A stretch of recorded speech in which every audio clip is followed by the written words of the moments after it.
melanjutkan pemeriksaan kemarin. Kejati Jawa Timur hari ini menjadwalkan pemeriksaan terhadap 3 orang. Selain Dahlan, turut diperiksa juga 2 orang lainnya yakni Utojo Saryono dan Santoso. Utojo adalah Dirut PT Sempulur Adi Mandiri, sementara Santoso adalah mantan Dirut PT SAM. PT SAM adalah pihak yang membeli aset PT PWU. Kasus ini bermula saat pihak Kejati Jatim menemukan keanehan pada proses penjualan 33 aset milik Pemprov Jatim. 33 aset BUMD Jatim itu dijual oleh PT Pancawira Usaha antara tahun 2000 hingga 2010. Saat itu Dahlan menjabat sebagai direktur utama. Penjualan aset itu diduga merugikan negara karena dijual di bawah NJOP. Namun penyidik masih menunggu perhitungan dari audit BPKP. Komisi Pemberantasan Korupsi hari ini mengagendakan pemeriksaan mantan Menteri Keuangan Agus Martowardoyo terkait pengadaan paket KTP elektronik. Pelaksana Harian Kabiro Humas KPK Yuyu Andrianti menyatakan hingga saat ini KPK belum memperoleh konfirmasi kehadiran Agus Martowardoyo. Komisi Pemberantasan Korupsi memanggil mantan Menteri Keuangan Agus Martowardoyo sebagai saksi terkait kasus dugaan korupsi proyek pengadaan IKTP di Kementerian Dalam Negeri untuk tersangka mantan Direktur Jenderal Kependudukan dan Pencatatan Sipil Kemendagri, Irman. Bersamaan dengan Agus, KPK juga memanggil sejumlah pejabat maupun mantan pejabat Ditjen Dukcapil Kemendagri, yakni Kepala Biro Administrasi Umum Badan Nasional Pengelola Perbatasan Malyono Mawar selaku mantan PLT Sekretaris Dirjen Administrasi Kependudukan Kemendagri. Mantan Sekretaris Dirjen Dukcapil Kemendagri, Elvius Dailami, yang saat ini menjabat Direktur Fasilitas Dana Perimbangan Dirjen Keuangan Daerah Kemendagri. Staf Seksi Pengamanan Data Subdit Pengelolaan Data, Direktorat Pengelolaan Informasi Administrasi Kependudukan Ditjen Dukcapil Kemendagri, Nain Nunus, pensiunan PNS mantan Kasubdit Penyerasian Kebijakan dengan Lembaga Non-Pemerintah Direktorat Perencanaan dan Penyerasian Kebijakan Ditjen Dukcapil, Ekworo Budianto. Dalam kasus tersebut KPK telah menetapkan 2 tersangka, yakni mantan Dirjen Kependudukan dan Pencatatan Sipil Kemendagri, Irman, dan Sugiharto yang merupakan pejabat pembuat komitmen proyek tersebut. Saudara, sidang gugatan pra-peradilan yang diajukan mantan Ketua Dewan Perwakilan Daerah atau DPD, Irman Gusman terhadap KPK ditunda pekan depan. Berikut informasi selengkapnya. Sidang permohonan pra-peradilan yang diajukan tersangka suap kuota impor gula di Sumatera Barat, Irman Gusman ditunda hingga Selasa pekan depan. Pihak termohon yakni Komisi Pemberantasan Korupsi berhalangan hadir karena masih mengurus berbagai berkas permohonan pra-peradilan di sejumlah kasus. Termohon mengirim surat ke Pengadilan Negeri Jakarta Selatan pada 17 Oktober 2016 yang isinya KPK menyampaikan permintaan penundaan sidang karena KPK butuh menyiapkan administrasi. Seperti diketahui, Irman Gusman melalui pengacaranya mengajukan gugatan pra-peradilan ke PN Jaksel karena tidak menerima ditangkap dan ditetapkan sebagai tersangka terkait kasus dugaan suap rekomendasi kuota distribusi gula impor di Padang, Sumatera Barat. Irman Gusman diduga menerima suap 100 juta rupiah dari Direktur Utama CV Semesta Berjaya, Saferiandi Sutanto, dan Memi yang merupakan istri Saferiandi.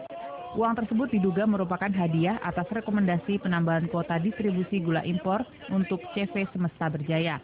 Saat ini Irman menjalani penahanan di rumah tahanan KPK di Pomdam Guntur Jaya Manggarai, Jakarta Selatan.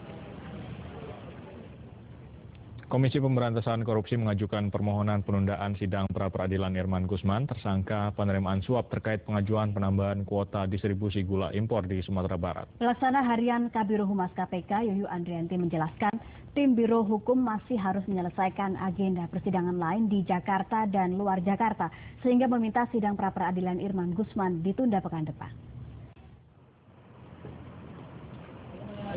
Pukul 10.30 waktu Indonesia Barat, mantan Ketua DPD RI Irman Gusman tiba di gedung KPK sebagai saksi untuk tersangka Saferiandi Sutanto terkait kasus dugaan suap rekomendasi penambahan kuota distribusi gula impor. Namun seperti yang diketahui, seharusnya hari ini merupakan jadwal sidang pra-peradilan yang diajukan Irman Gusman di Pengadilan Negeri Jakarta Selatan. KPK mengajukan penundaan sidang tersebut hingga pekan depan karena tim Biro Hukum KPK masih mengurus sejumlah sidang di Jakarta dan luar Jakarta. Meski demikian, Pelaksana Harian Kabiro Humas KPK, Yuyu Andriati menegaskan kesiapan dokumen dan bukti-bukti untuk menanggapi pra-peradilan yang diajukan Irman Gusman. Untuk pra-peradilan IG, kami memang minta penundaan 1 minggu karena hari ini sidang baik di Jakarta maupun di luar Jakarta yang harus ditangani oleh tim Biro Hukum KPK. Jadi kami ingin men-switch jadwalnya aja karena memang tim lagi full banget gitu, lagi penuh semua jadwal. Sejauh ini IG datang ke sini tujuannya untuk pemeriksaan sebagai saksi untuk XS. Irman Gusman selesai diperiksa sebagai saksi dan keluar gedung KPK sekitar pukul 12.20 waktu Indonesia Barat tanpa memberi komentar terkait penundaan sidang pra-peradilan yang ia ajukan ke Pengadilan Negeri Jakarta Selatan. Menteri Dalam Negeri Cahyokumolo menegaskan belum akan memberhentikan Wali Kota Madiun, BI, pasca penetapan sebagai tersangka kasus dugaan korupsi proyek Pasar Besar Madiun. Hal ini dikarenakan pihaknya masih menggunakan asas praduga tak bersalah. Komisi Pemberantasan Korupsi KPK telah menetapkan Wali Kota Madiun sebagai tersangka kasus dugaan korupsi proyek Pasar Besar Kota Madiun tahun 2009-2012. Menanggapi kasus itu, Menteri Dalam Negeri Cahyokumolo mengatakan pihaknya masih memegang azas praduga tak bersalah.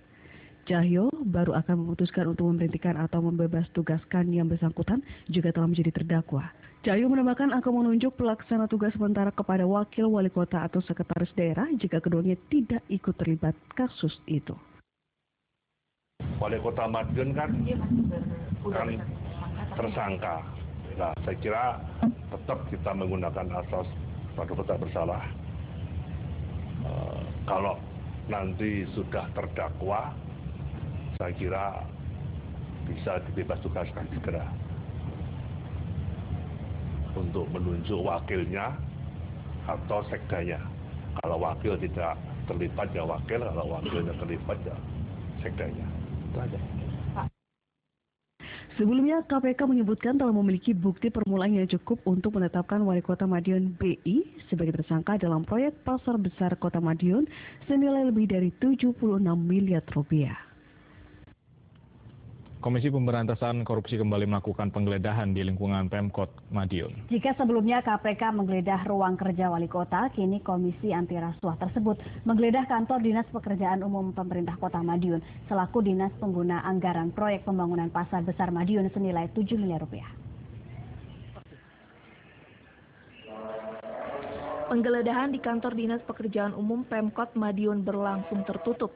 Petugas KPK tidak mengizinkan media mengambil gambar secara langsung. Terlihat petugas KPK nampak memeriksa sejumlah berkas dokumen dan PNS di lingkungan kantor pekerjaan umum. Aparat BRIMOB bersenjata lengkap menjaga proses penggeledahan tersebut. Penggeledahan ini dilakukan karena Dinas Pekerjaan Umum Pemkot Madiun merupakan pengguna anggaran pembangunan proyek Pasar Besar senilai 76 miliar rupiah lebih pada tahun 2009 hingga 2010 lalu, yang kini kasusnya sedang ditangani KPK. Yoni Setio Rahmawanto melaporkan dari Madiun. Saudara, pasca ditetapkan sebagai tersangka proyek pembangunan Pasar Besar Madiun, Wali Kota Madiun Bambang Irianto mengaku siap menghadapi proses hukum di KPK. Wali Kota Madiun juga siap jika nantinya harus ditahan KPK saat menjalani pemeriksaan lanjutan. Hal ini merupakan bagian dari risiko tugas sebagai wali kota.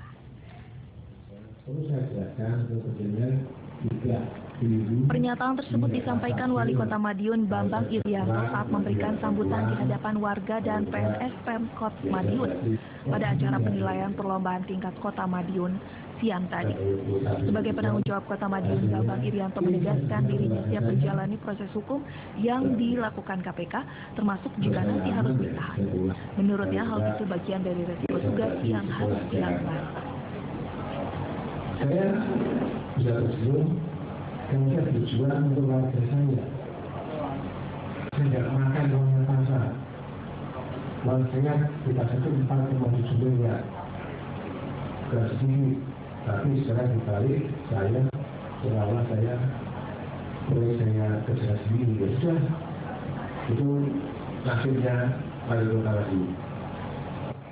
Pria yang juga menjabat Ketua DPC Demokrat Kota Madiun tersebut mengaku heran kenapa ada dugaan gratifikasi yang disangkakan kepada dirinya dalam pembangunan Pasar Besar Madiun. Padahal justru uang miliknya sebesar 4,7 miliar rupiah ikut digunakan membangun pasar besar Madiun di tahun 2009 hingga 2010 lalu. Bambang menegaskan tidak akan memperadilankan status tersangkanya oleh KPK dan akan mengikuti semua proses hukum dengan baik. Pak, terkait penetapan tersangka dari KPK, Pak, ada upaya nanti memperadilan? Kenapa? Sudahlah kita ini mahal aja. Wah, kita mulai aja. Ini siapa? Gue istirahat aja mau dibeli ya. Ada tanggapan Pak terkait dengan tujuan yang ditanggakan Pak? Nanti bicaranya di sana, ya. Saya nonton, oke? Ia juga belum menunjuk pengacara untuk mendampinginya saat pemeriksaan lanjutan oleh KPK. Dari Kota Madiun, Yoni Setio Rahmawanto melaporkan. Ya, Saudara, Komisi Pemberantasan Korupsi memeriksa anggota DPD Emilia Contessa dalam perkara penerimaan hadiah atau janji dalam pengadaan alat kesehatan untuk kebutuhan Pusat Penanggulangan Krisis di Kementerian Kesehatan. Ya, dan informasi selengkapnya saat ini kita telah terhubung dengan reporter TVRI Atrofa Alvanina. Fani.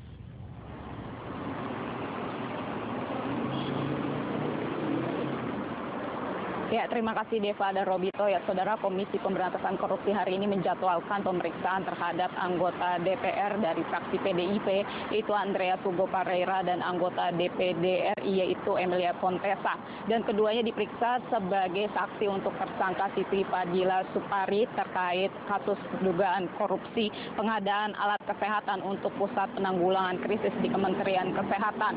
Anggota DPD RI, Emilia Contessa, telah meninggalkan gedung KPK sekitar pukul 2.30 waktu Indonesia Barat sore tadi, dan dalam keterangannya ia mengaku dicecar oleh penyidik KPK sekitar 13 pertanyaan, dan ia menyatakan bahwa ia tidak mengenal dekat mantan Menteri Kesehatan Siti Fadila Supari, dan ia mengaku tidak mengetahui terkait proses yang menjerat mantan Menteri Kesehatan Siti Fadila Supari.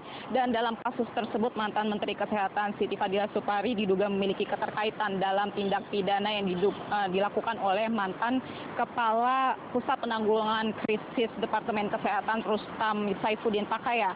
Siti diduga menerima Mandiri Traveler Check senilai 1,3 miliar rupiah untuk pengadaan alat kesehatan Pusat Penanggulangan Krisis di Departemen Kesehatan. Ya, Saudara, selain menjadwalkan pemeriksaan terhadap anggota DPR dari fraksi PDIP Andreas Hugo Parreira dan juga anggota DPD RI Emilia Contessa, KPK hari ini juga menjadwalkan pemeriksaan terhadap mantan Menteri Keuangan Agus Martowardoyo. Namun menurut keterangan dari PLH Kabiro Humas KPK Yuyu Andriati, hingga saat ini Agus Martowardoyo belum memberikan konfirmasi terkait apakah bisa datang untuk diperiksa di gedung KPK atau tidak. Ya, Saudara, demikian informasi yang dapat kami sampaikan dari gedung KPK. Dapat kita kembali ke studio. Baik, Atrofa Alvanina melaporkan langsung dari gedung KPK Jakarta. Kita beralih ke informasi selanjutnya. Sebanyak 101 oknum anggota Polri yang bertugas di seluruh Indonesia terancam dipecat tidak hormat. Ya, Mabes Polri mencatat ada 81 kasus pungli dalam kurun waktu 15 hari. Dalam kurun waktu 15 terakhir, Mabes Polri mencatat sebanyak 80 kasus pungutan liar melibatkan oknum anggota kepolisian. Kepala Bagian Penerangan Umum Divisi Humas Mabes Polri, Kombes Martinus Tompo, menerangkan dari 81 kasus sebanyak 101 anggota Polri di jajaran Polda se-Indonesia terlibat pungli. Polda Metro Jaya merupakan pelanggar terbanyak, tercatat ada sekitar 33 kasus pungli yang melibatkan oknum polisi. Pungutan liar ini sendiri dari 81 ini itu mulai ada yang menjadi calo di pembuatan SIM, kemudian ada yang terkait dengan pungli di jalan, kemudian terkait dengan pemerasan juga, sehingga semua dikompulir dilakukan penindakan. Rata-rata kasus pungutan liar ini terkait calo kepengurusan surat izin mengemudi, pungli di jalan, serta pemerasan. Ke-101 oknum anggota Polri ini ditegaskan mendapat ancaman pemberhentian atau pemecatan dengan tidak hormat. Dari Jakarta, Bambang Reginanto, TVRI Jakarta dan Banten. Ya, sementara itu Kementerian Pemberdayaan Aparatur Negara dan Reformasi Birokrasi meminta seluruh pimpinan lembaga dan kementerian melakukan identifikasi area yang berpotensi pungli. Selain itu, Kemenpan RB juga akan menindak tegas pelaku pungli. Kementerian Pemberdayaan Aparatur Negara dan Reformasi Birokrasi hari ini mengeluarkan surat edaran bagi seluruh lembaga dan kementerian serta pemerintah daerah untuk melakukan pemberantasan praktek-praktek pungutan liar. Kementerian Pan-RB meminta kepada lembaga tersebut untuk mengidentifikasi area-area yang memiliki potensi terjadinya pungli. Menteri Pemberdayaan Aparatur Negara dan Reformasi Birokrasi Asman Abnur mengatakan pihaknya juga akan menindak tegas para aparatur negara yang melakukan praktek pungli. Mengidentifikasi area yang berpotensi terjadinya pungutan liar dan mengambil langkah-langkah yang efektif untuk memberantas praktik-praktik pungutan liar. Kemudian B, menindak tegas aparatur sipil negara ASN yang terlibat sebagai pelaku pungutan liar. Selain itu, Kemen Pan-RB juga memberikan upaya pencegahan terjadinya pungli dengan memanfaatkan teknologi informasi untuk mengurangi pertemuan antara pemberi dan penerima layanan publik. Kementerian Pemberdayaan Aparatur Negara dan Reformasi Birokrasi akan berkoordinasi dengan Badan Kepegawaian Negara terkait sanksi pemecatan aparatur sipil negara yang terlibat pungli. Koordinasi ini dilakukan karena nomor induk kepegawaian ASN berada di Badan Kepegawaian Negara. Presiden Joko Widodo memerintahkan pemberantasan pungutan liar di seluruh instansi pemerintah. Terkait perintah Presiden tersebut, Kementerian Pemberdayaan Aparatur Negara dan Reformasi Birokrasi akan memberikan sanksi tegas berupa pemecatan kepada pelaku pungli. Namun pemecatan tersebut harus koordinasi terlebih dahulu dengan Badan Kepegawaian Negara. Menteri Pemberdayaan Aparatur Negara Asman Abnur menjelaskan koordinasi ini diperlukan karena nomor induk kepegawaian para PNS tercatat di Badan Kepegawaian Negara, sehingga dapat diambil langkah cepat dalam pemberian sanksi kepada ASN yang terlibat pungli. Nah, ini saya lagi koordinasi dengan BKN, karena kan nomor induk pegawainya kan di BKN. Jadi kebetulan itu masuk rumpun kami, BKN, BPKP, dan LAN. Nah, jadi kami akan koordinasi dengan rumpun ini, sehingga tindakan cepat bisa kita lakukan nanti ke depan. Menteri Asman juga masih akan mempelajari peraturan-peraturan yang menyebutkan aparatur sipil negara memiliki hak untuk mengajukan banding atas pemecatannya. Menteri Dalam Negeri Cahyokumolo akan mengundang seluruh gubernur pekan ini. Dalam acara ini, Presiden Joko Widodo akan memberikan arahan mengenai penegakan hukum dan bahaya pungutan liar. Menteri Dalam Negeri Cahyokumolo mengatakan jika hingga hari ini masih terdapat kepala daerah atau anggota DPRD yang tertangkap tangan baik oleh kepolisian maupun KPK, hal itu bukan merupakan kesalahan pada pengawasan. Sampai saat ini Kementerian Dalam Negeri sudah melakukan pengawasan yang cukup ketat kepada kepala daerah maupun DPRD. Mendagri Cahyokumolo menegaskan pelaku pungli harus diberikan sanksi yang tegas berupa pemberhentian dengan tidak hormat. Untuk itu Kemendagri akan mengundang seluruh gubernur di Indonesia untuk diberikan arahan oleh Presiden Joko Widodo terkait penegakan hukum dan bahaya pungli. Cahyo menegaskan kepala daerah harus memahami area rawan korupsi agar tidak menyalahgunakan amanah dan tugasnya. Sebenarnya pengawasan internal Kemendagri dan gubernur sudah cukup ketat ya untuk mengawasi seluruh aparatur pemerintah pusat dan daerah, termasuk di dalamnya adalah DPRD, yang mana harus memahami area-area rawan korupsi dan tidak menyalahgunakan amanah dan tugasnya. Ini juga sinkron dengan apa yang sekarang sudah ditegaskan dengan tegas oleh Bapak Presiden. Pungli Rp1 pun ataupun janji apapun itu harus diberikan sanksi yang ketat. Mendagri Cahyokumolo mengatakan tercatat 24 pejabat Kemendagri, 27 kepala daerah, 6 anggota DPRD provinsi dan 48 DPRD kabupaten kota diberhentikan akibat kasus pungli, penggelapan dan termasuk yang diproses di KPK. Kementerian Dalam Negeri menilai sistem pencegahan korupsi di Indonesia telah berjalan dengan baik. Ya, hal ini dikarenakan komunikasi antara aparat penegak hukum telah terkoordinasi. Komisi Pemberantasan Korupsi KPK terus melakukan operasi tangkap tangan dan menetapkan tersangka terhadap penyelenggara pemerintah daerah di Indonesia. Sebelumnya KPK telah melakukan OTT terhadap Ketua Komisi A DPRD Kebumen dan penetapan tersangka terhadap Wali Kota Madiun. Hingga saat ini Menteri Dalam Negeri Cahyokumolo mengatakan sistem pencegahan korupsi di daerah sudah dijalankan secara maksimal. Hasil komunikasi dengan KPK dan BPKP memutuskan agar KPK memantau Aceh, Sumatera Utara, Riau, Banten, dan Papua. Hasil komunikasi kami setengah tahun dengan KPK, dengan BPKP ya, akhirnya memutuskan KPK untuk area rawan korupsi yang terus dipantau, yaitu Aceh, Sumatera Utara, Riau, Banten, dan Papua. Kalau perlu juga perwakilan KPK ada di wilayah tersebut. Menteri Dalam Negeri Cahyokumolo juga menilai koordinasi pencegahan dan pemberantasan korupsi antara KPK dengan Kejaksaan Agung dan Kepolisian sudah mulai membaik. Hal ini terbukti dengan mulai banyaknya kasus korupsi di daerah yang mulai terungkap. Kemudian yang berkaitan dengan Sejumlah informasi lain akan kami hadirkan usai jeda berikut. Di antaranya Presiden Joko Widodo meresmikan Bandar Udara Nop Goliat di dekat ibu kota Kabupaten Yaukimo, Provinsi Papua. Ya, tetaplah bersama kami di Indonesia Hari ini.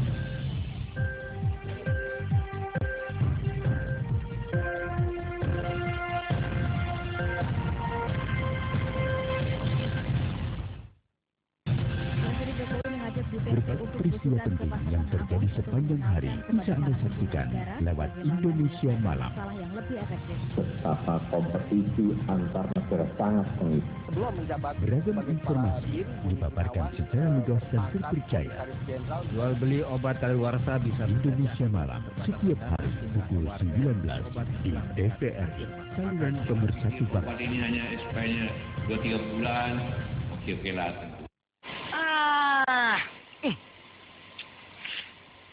Gambarnya jangkrik.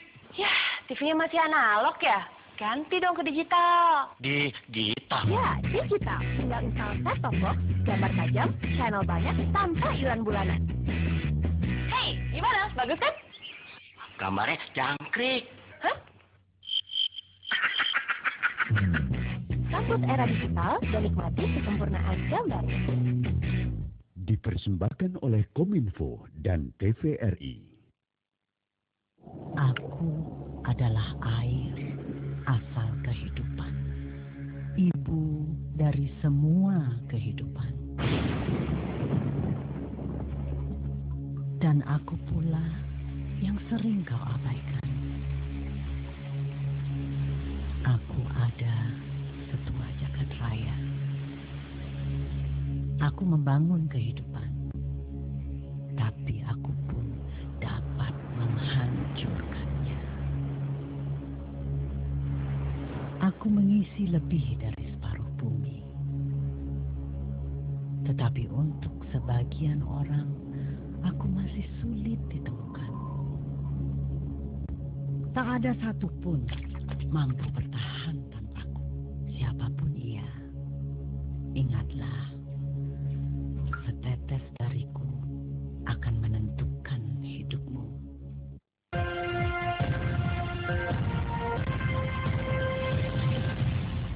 Anda kembali bersama kami di Indonesia Hari ini. Saudara Presiden Joko Widodo meresmikan Bandar Udara Nop Goliat DKI di ibu kota Kabupaten Yaukimo, Provinsi Papua. Ya, Presiden dalam pidatonya mengatakan Bandar Udara Nop Goliat DKI adalah salah satu dari 7 bandara perintis yang menghubungkan 517 desa di Kabupaten Yaukimo. Presiden Joko Widodo dalam kunjungan kerjanya hari ini meresmikan Bandar Udara Nop Goliat DKI di ibu kota Kabupaten Yaukimo, Provinsi Papua.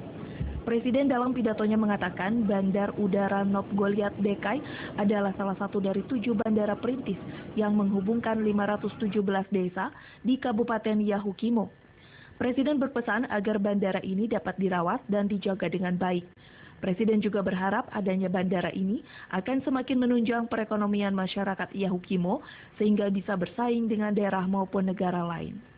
Kita harapkan bandara ini betul-betul dapat bermanfaat bagi rakyat di Yaukimo. Sehingga ini sudah tahun yang lalu saya perintahkan kepada Menteri BUMN agar harganya sama seperti provinsi, seperti daerah yang lain, baik di barat maupun di tengah. Harusnya memang sama, dari dulu harusnya memang sama. Meskipun kalau dihitung-hitung oleh Pertamina, dulu Pertamina pernah menyampaikan ke saya, Pak, ini hitung-hitungannya Pak, kalau harganya sama Pak, di Papua, kita rugi 800 miliar. Saya sampaikan, ini bukan masalah untung dan rugi. Ini adalah masalah keadilan sosial bagi seluruh rakyat Indonesia.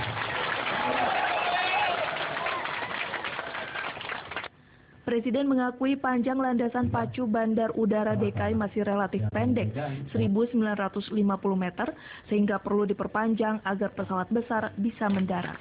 Presiden memberikan target 2 tahun paling lama harus selesai. Bandara yang menghabiskan dana sebesar 320,7 miliar rupiah dan diberi nama Nop Goliat DKI itu mulai dibangun sejak 2004 lalu sepanjang 2070 meter. Pembangunan Bandar Udara Nop Goliat DKI menggunakan dana APBD dan APBN, baik APBD Provinsi Papua maupun APBD Kabupaten Yahukimo.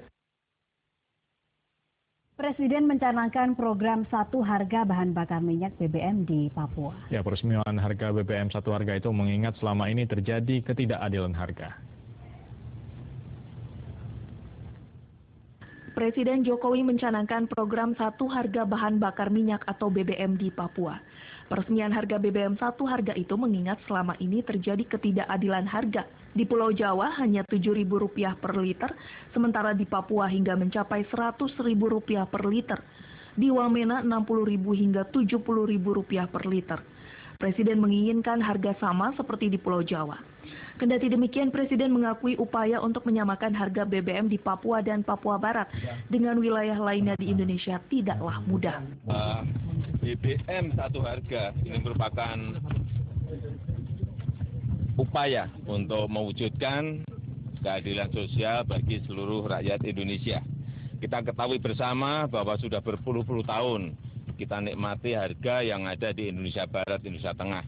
Harganya seperti yang sekarang contoh, 6.450. Sedangkan sudah berpuluh tahun di Papua harganya dari 50.000, 60.000 sampai 100.000 per liter. Bayangkan. Coba kalau di Jawa ada kenaikan 1.000 aja udah demo semuanya. Di sini harga 60.000, 100.000 per liter. Bertahun-tahun juga rakyat diam. Oleh sebab itu, kenapa kita membeli air traktor ini? Kita sekarang baru B2, nantinya akan tambah 3 lagi menjadi 5 untuk di Papua dan di Kalimantan Utara. Presiden meminta Dirut Pertamina untuk mencari solusi agar segera diwujudkan harga yang sama untuk BBM di seluruh wilayah tanah air.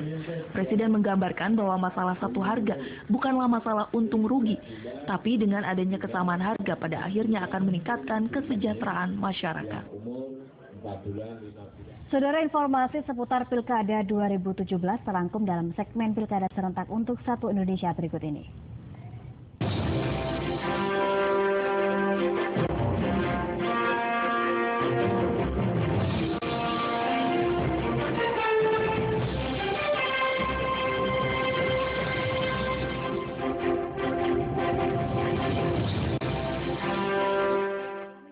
Pemilihan Umum Daerah KPUD Provinsi DKI Jakarta mengingatkan pasangan calon gubernur dan wakil gubernur untuk segera menyerahkan desain materi kampanye. Ya, hal ini dikarenakan hingga batas waktu yang ditentukan pada 17 Oktober Senin kemarin belum ada pasangan calon yang menyerahkan materi kampanye kepada KPUD Provinsi DKI. Komisioner Komisi Pemilihan Umum Daerah KPUD Provinsi DKI Jakarta Betty Epsilon Idrus mengatakan hingga batas waktu yang ditentukan pada Senin 17 Oktober 2016 belum ada pasangan calon yang menyerahkan materi kampanye tersebut kepada KPUD Provinsi DKI. Betty mengatakan alat peraga kampanye didesain sepenuhnya oleh pasangan calon untuk kemudian diperbanyak oleh KPUD dan dipasang di titik-titik yang disepakati. Betty mengatakan dikarenakan hingga batas akhir belum ada dari tim pasangan calon yang menyerahkan desain, maka KPUD Provinsi DKI memutuskan memperpanjang masa penyerahan materi kampanye hingga 22 Oktober 2016 mendatang. Betty mengatakan selambat-lambatnya diserahkan pada tanggal 22 Oktober pukul 16 waktu Indonesia Barat. Materi kampanye yang dimaksud terdiri atas selebaran, brosur, pamflet, dan poster. Selain itu alat peraga berupa baliho, umbul-umbul, dan spanduk. Betty meminta pihak pasangan calon membuat 3 desain yang sama dengan pilihan nomor urut 1, 2, dan 3. Jika sudah diputuskan nanti, KPUD Provinsi DKI akan memperbanyak materi kampanye sesuai dengan nomor urut resmi masing-masing pasangan calon. Komisi Pemilihan Umum DKI Jakarta akan menyelenggarakan 3 kali debat publik pada masa kampanye Pilkada DKI Jakarta 2017. Ya, dan jika tidak mengikuti debat publik, pasangan Cagup-Cawagup akan dikenakan sanksi.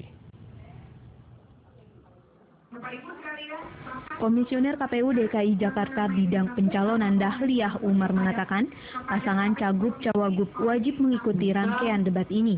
Jika tidak mengikuti debat publik, pasangan Cagup-Cawagup akan dikenai sanksi. Dahliah mengatakan pasangan calon akan dikenakan sanksi dan diumumkan kepada publik bahwa pasangan calon yang bersangkutan menolak mengikuti debat. Sanksi lainnya, sisa iklan pasangan calon di media massa yang difasilitasi oleh KPU DKI tidak akan ditayangkan sejak pasangan calon yang bersangkutan tidak mengikuti debat. Namun, sanksi ini berlaku dengan pengecualian. Dikecualikan bagi pasangan calon dengan alasan kesehatan dan menyelenggarakan ibadah dengan pembuktian surat keterangan dari pihak berwenang paling lambat 3 hari sebelumnya. Di debatnya itu seluruh pasangan calon memang boleh debat misalnya pasangan calon atau wagub saja, antar wagub saja atau antar cagup saja. Itu boleh, tapi kita sudah bersepakat bahwa setiap debat, dalam debat nanti pasangan calonlah yang ditampilkan. Dahliah menjelaskan debat calon diadakan sebanyak 3 kali debat publik pada masa kampanye Pilkada DKI Jakarta 2017. Materi debat berisi tentang visi, misi, dan program kerja dalam rangka meningkatkan kesejahteraan masyarakat, memajukan daerah, dan meningkatkan pelayanan kepada masyarakat. Materi lainnya berkaitan dengan cara menyelesaikan persoalan daerah, menyerasikan pelaksanaan pembangunan daerah, kabupaten, kota, dan provinsi dengan nasional, serta memperkokoh NKRI dan kebangsaan. Debat publik pada Pilkada DKI 2017 ini akan disiarkan langsung melalui televisi. Komisi Pemilihan Umum Daerah DKI Jakarta memastikan dukungan Partai Persatuan Pembangunan yang terdaftar pada Pilkada DKI Jakarta 2017 tidak bisa ditarik. Ya, konflik yang terjadi di tubuh P3 tidak mengubah dukungan pada bakal calon pasangan kepala daerah DKI Jakarta yang sudah terdaftar.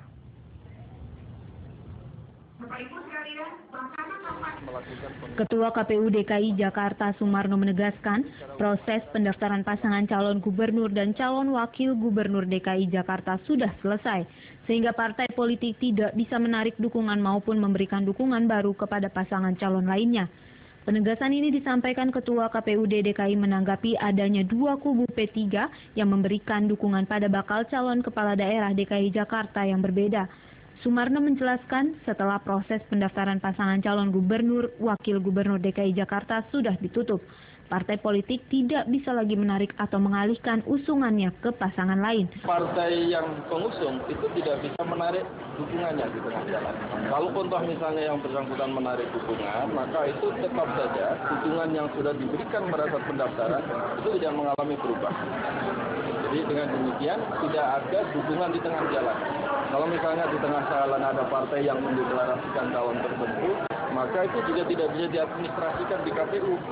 Ketua KPUD DKI Jakarta Sumarno menandaskan KPUD hanya mengenal 1 P3 jika ada masalah kepengurusan partai. Hal itu merupakan masalah internal partai yang bersangkutan.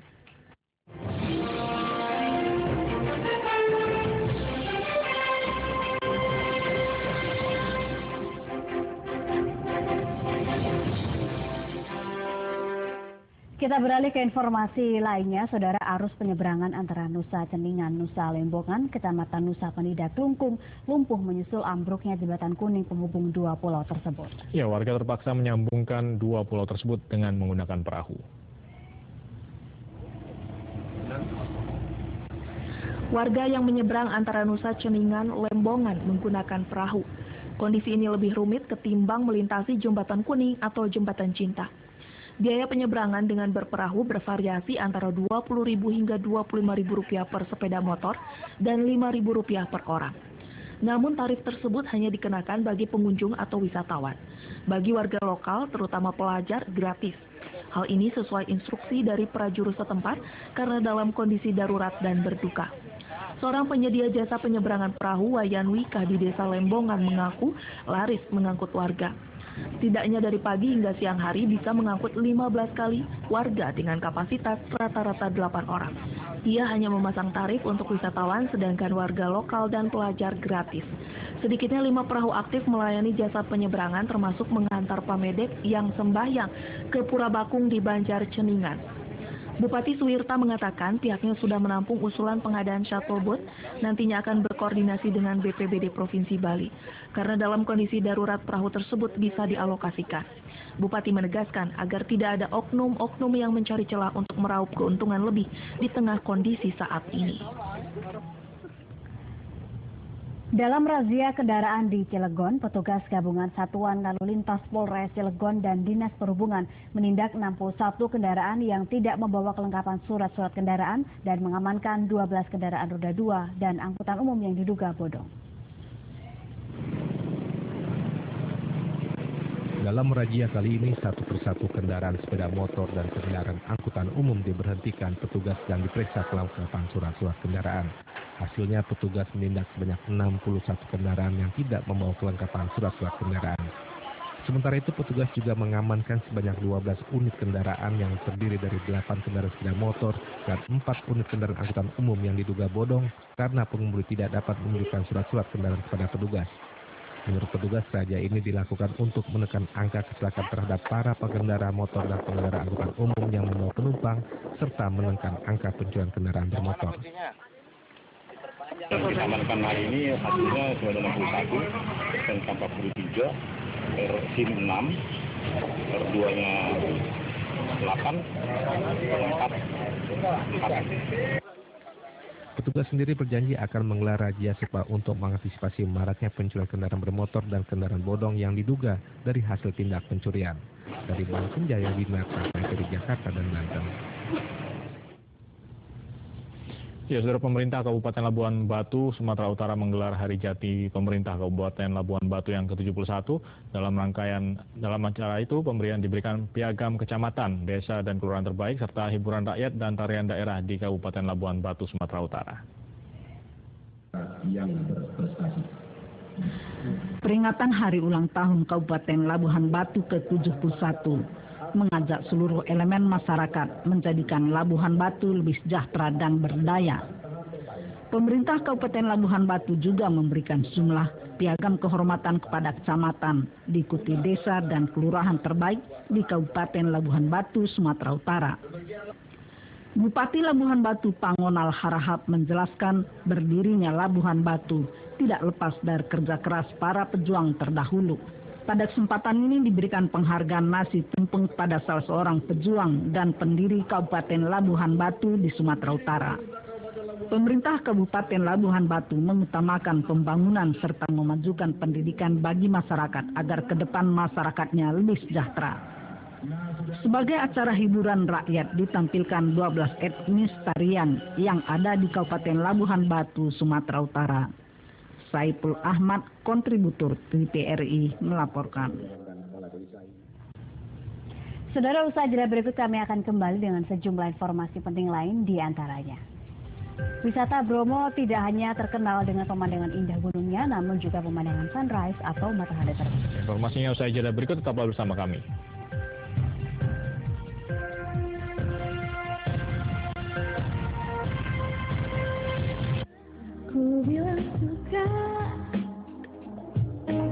Apakah kecantikan adalah modal utama untuk meraih sukses? Ataukah memang ditunjang oleh pemikiran cantik dan kemampuan mumpuni?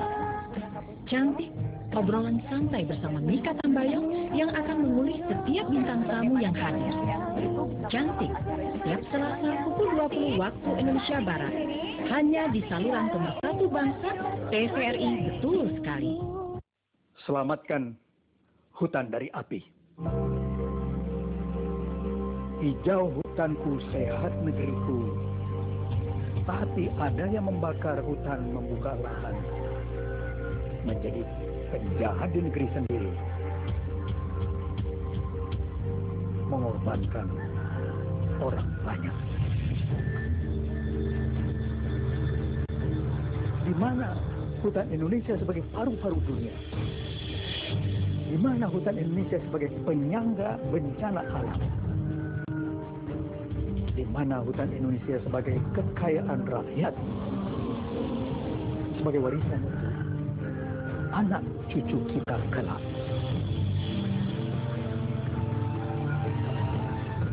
Mari kita kembali hijaukan hutan, lenyapkan kabut asap, hijaukan hutan, abadikan keindahan.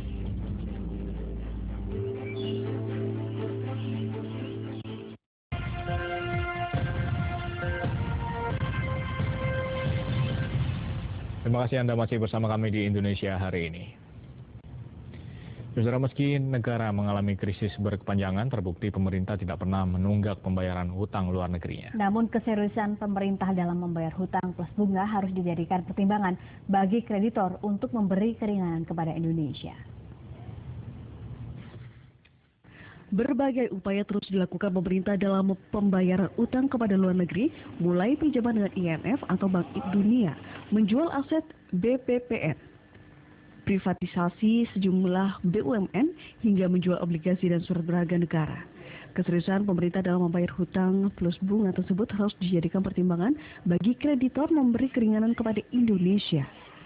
Salah satu organisasi dunia, UN Swisindo, menyatakan Indonesia sebenarnya memiliki dana yang cukup untuk membayarkan hutang rakyat Indonesia. Pembayaran utang negara juga bisa dilakukan melalui kerjasama dengan lembaga pendanaan. Aklamasi aktif ini juga kenapa menjadi Indonesia mercusuar dunia? Karena Indonesia itu tidak hanya sendiri, Indonesia tidak hanya dari Sabang sampai Merauke, Indonesia juga ini adalah milik dunia. Dunia itu juga milik Indonesia. Jadi kita di sini menyampaikan hal yang paling mendasar adalah berikan masing-masing hak umat rasa percaya. Dengan melibatkan seluruh elemen anak bangsa bergotong royong membangun ekonomi bangsa, setidaknya pertumbuhan ekonomi ke depan membaik sehingga seluruh hutang luar negeri Indonesia secepatnya diselesaikan. Kementerian Pariwisata terus mempromosikan 10 destinasi wisata di Indonesia dalam upaya meningkatkan kunjungan wisatawan mancanegara. Target wisatawan asing mencapai 20 juta kunjungan pada tahun 2019. Kementerian Pariwisata terus menggerakkan seluruh potensi sumber daya manusia dan infrastruktur dalam percepatan 10 destinasi wisata, termasuk Sekolah Tinggi Pariwisata di Indonesia. Anggota Komisi 10 DPR RI Wiryanti Sukamdani mengatakan 10 destinasi wisata diantaranya Danau Toba, Sumatera Utara, Tanjung Klayang Belitung, Tanjung Lesung, Banten, dan Borobudur yang berada di Jawa Tengah. Nah, persiapannya dari 10 prioritas itu memang mereka sekarang ini sedang menyesuaikan, terutama mengenai destinasi, mengenai kesiapan apakah itu infrastruktur, apa itu yang namanya SDM-nya, itu sedang dipersiapkan semua. Tadi kan dibangun sekolah-sekolah hotel, sekolah pariwisata baru seperti itu. Menurut pendapat saya itu jangan memberati pemerintah, jangan memberati APBN. Rupanya berwirausaha. Jadi kalau tidak mendirikan usaha sendiri, bisa pada usahakan kuliner, kuliner berarti restoran bisa. Ini harapan saya nanti untuk mereka itu. Dengan demikian orang tuanya juga akan banyak. Sukamdani Sahid menjelaskan dalam mengembangkan potensi pariwisata Indonesia terus menjaga kualitas dari lulusan STP Sahid. Saat ini lebih dari 60% lulusan STP Sahid telah bekerja di perusahaan di bidang pariwisata. Ya, saudara, wisata Bromo tidak hanya terkenal dengan pemandangan indah gunungnya, namun ada keindahan lain yang tidak boleh dilupakan, yaitu sunrise atau matahari terbit. Ya, indahnya sunrise bisa dilihat dari penanjakan yang berada di Wonokitri, Pasuruan. Dari penanjakan ini kita bisa melihat jelas terbitnya matahari dan keindahan Gunung Batok dan Gunung Bromo yang ada di bawahnya. Ratusan wisatawan yang berada di lokasi penanjakan yang berada di desa Wonokitri, Kecamatan Tosari, Pasuruan, sejak malam hari berkumpul untuk melihat keindahan matahari terbit atau sunrise. Para wisatawan yang datang memanfaatkan momen yang jarang mereka lihat dengan mengabadikan foto-foto atau selfie. Wisata sunrise ini terletak di penanjakan Taman Nasional Bromo Tengger, Semeru. Dari atas penanjakan ini mata kita bisa dimanjakan dengan berbagai pemandangan alam yang sangat indah. Salah satunya sunrise dan eksotik Gunung Batok dan Gunung Bromo.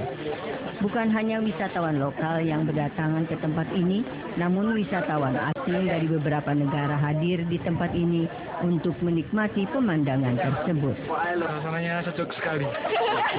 Sudah berapa kali di sini, Mas? 2 kali. Tapi yang di sini baru sekali. Baru sekali. Gimana, dingin nggak? Dingin. Terkait sunrise ini gimana ini, Mas? Apa? Indah nggak sunrise? Indah sekali. Really nice. Really impressive, yeah. How do you know about Bromo? Living in Singapore, so Oh, I see. quite famous. Close by. Yeah, it's a nice So- getaway. So what next? I just No. Ijen volcano. Volcano? Yeah, Which this one? The Ijen. Oh, Ijen. Yeah. See. Walau suhu udara sangat dingin, para wisatawan terlihat menikmati dan senang berada di penanjakan karena sunrise tidak bisa dinikmati setiap pagi akibat sering adanya awan yang menghalangi sunrise saat fajar. Para wisatawan asing yang datang di tempat ini rela menunggu berjam-jam demi melihat pemandangan yang jarang mereka lihat selama hidup mereka. Dan mereka memanfaatkan momen akhir pekan mereka dengan mengunjungi Taman Nasional Bromo Tengger tersebut. Dari Pasuruan, Arif Masbuhin melaporkan. Seorang mekanik perkakas di Kota Malang, Jawa Timur beralih membuat perahu kano berbahan dasar fiber. Ya, perajin beralih profesi didasari keinginan membuat perahu kano murah yang dapat dinikmati semua kalangan. Di bengkel sederhana di kawasan Jalan Majen Sungkono, Kecamatan Kedung Kandang, Kota Malang, seorang pekerja sibuk menghalus permukaan perahu kano fiber menggunakan amplas. Perahu kano ini dihaluskan agar sisa minyak fiber di permukaan perahu hilang sehingga memudahkan proses pengecatan bersistem air brush. Menurut pemilik bengkel Mungkus Hendro, awalnya ia membuka usaha bengkel mesin dan perkakas. Namun karena di sekitar lingkungannya dikelilingi sungai, ia pun mencoba membuat perahu kano dari fiber. Hasilnya perahu kano kreasi pertama seberat 60 kg tercipta. Namun karena dinilai terlalu berat, pengrajin kembali membuat perahu kano dengan bobot lebih ringan, yakni 40 kg. Sebelum proses akhir berupa pengecatan dilakukan pengujian perahu kano di arus sungai. Uji ini dilakukan untuk mengetahui kekuatan perahu melawan arus dan uji daya beban perahu kano. Pembuat perahu mengakui permintaan pasar tidak terlalu besar, yakni hanya 3 hingga 5 unit perahu setiap bulan dari kemampuan produksi mencapai 15 unit. Permintaan pasar kecil karena banyak calon pembeli meragukan produksi lokal dibandingkan impor. Padahal produk lokal lebih murah dan memiliki kualitas tak kalah dengan produk impor. Ya, karena di sini kan harganya terjangkau. Terus kalau saya lihat dari para tetangga itu memang di sini kualitasnya bagus. Model kita bisa beli sendiri sesuai keinginan kita. Sebetulnya orang-orang sekarang itu asumsinya kalau dari luar itu pasti bagus gitu. Padahal kalau hasil produksi lokalan seperti ini kan lebih murah dan lebih kuat dan garansi bisa dinego aja. Setiap kano dijual dengan harga mulai 3 juta rupiah hingga belasan juta rupiah, tergantung ukuran dan tingkat kesulitan model yang dipesan. Dari Kota Malang, Arif Masbuhin melaporkan. Saudara, bulan Muharram atau yang dikenal dengan Sasi Suro memiliki makna khusus bagi masyarakat Jawa. Salah satu peringatan Sasi Suro yakni dengan kirab budaya, seperti yang dilakukan warga Desa Trangkil di Pati. Kirap yang digelar dalam rangka sedekah bumi di Desa Terangkil Pati digelar tepat pada pertengahan bulan Muharram. Kirap berangkat dari lapangan desa dengan berjalan kaki keliling kampung menuju balai desa. Kirap yang menampilkan kesenian tradisional khas daerah itu mendapat sambutan meriah warga. Dengan antusias, mereka menyaksikan pertunjukan yang dibawakan oleh setiap peserta kirap. Salah satunya yang banyak menyedot perhatian warga adalah ular piton raksasa yang dibawa oleh seorang peserta kirap.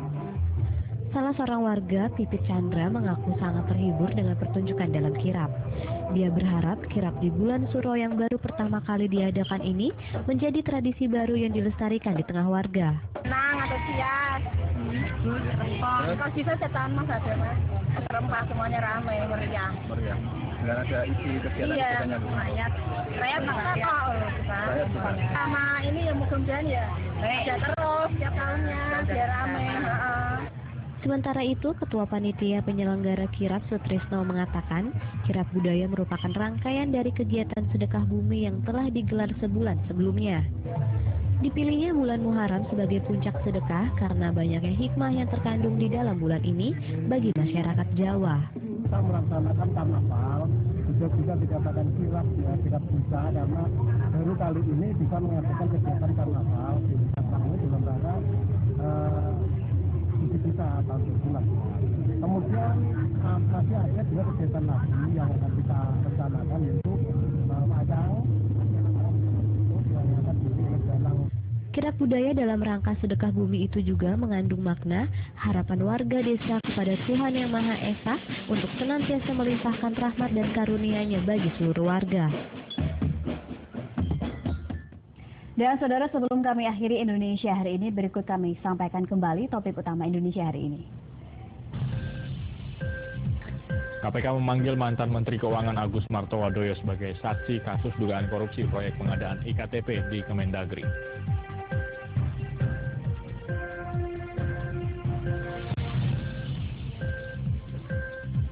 Kemenpan RB akan menindak tegas aparatur sipil negara yang terlibat pungli.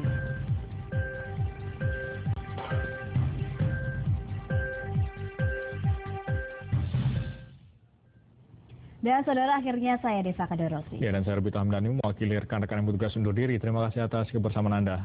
Selamat sore dan sampai jumpa.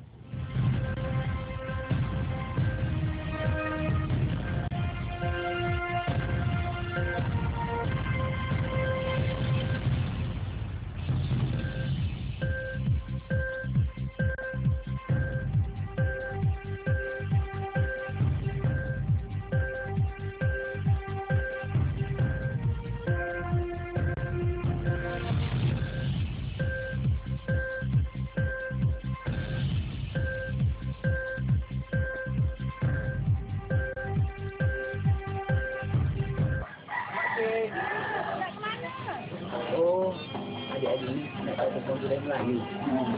Assalamualaikum Pak.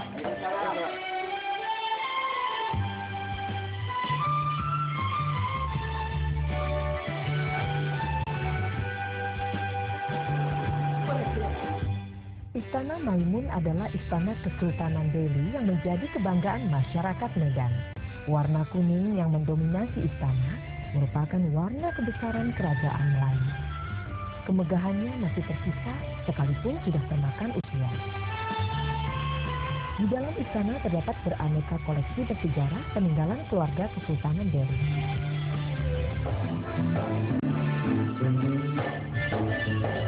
Di sini kita dapat menikmati budaya Melayu yang mengagumkan. Istana Maimun, warisan budaya Indonesia. Galuh banjar bakam ban habang, bakam ban habang. Tapi basulam baju sasirangan. Ketekunan. Kalmayan siapa lagu. Kehalusan sentuhan.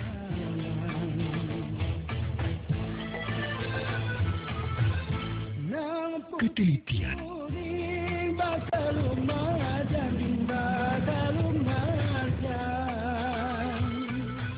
Menghasilkan mahakarya seni kriya khas Nusantara. Kerajinan khas Banjar, karya cipta seni Indonesia. Negeri dengan sejuta pesona. Inilah Indonesia. Cantik, alamiah. Danau Napabale. Nikmatilah keindahannya. Danau di bawah kaki bukit dengan air yang biru. Juga terowongan alam sebagai batas antara danau dan laut. Dan jejeran pulau-pulau kecil dari batu cadas. Semua penuh pesona. Karena Napabale adalah bagian dari keindahan Indonesia.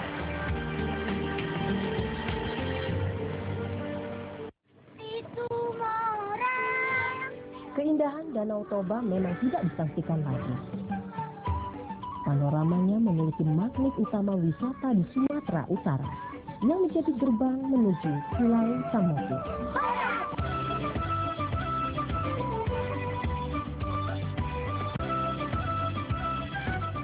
Di Pulau Samosir yang dikenal dengan tanah Batak ini, banyak menawarkan keunikan tradisinya.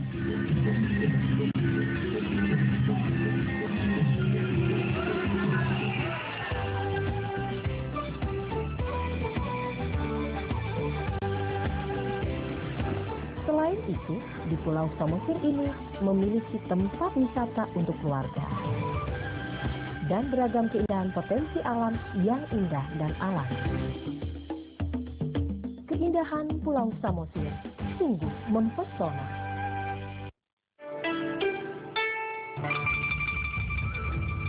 Tempat wisata ini terasa begitu kental dengan nuansa Tiongkok yang khas.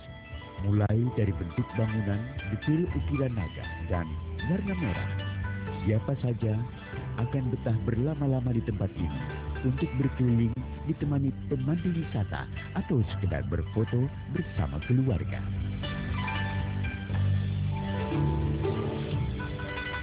Tempat ini merupakan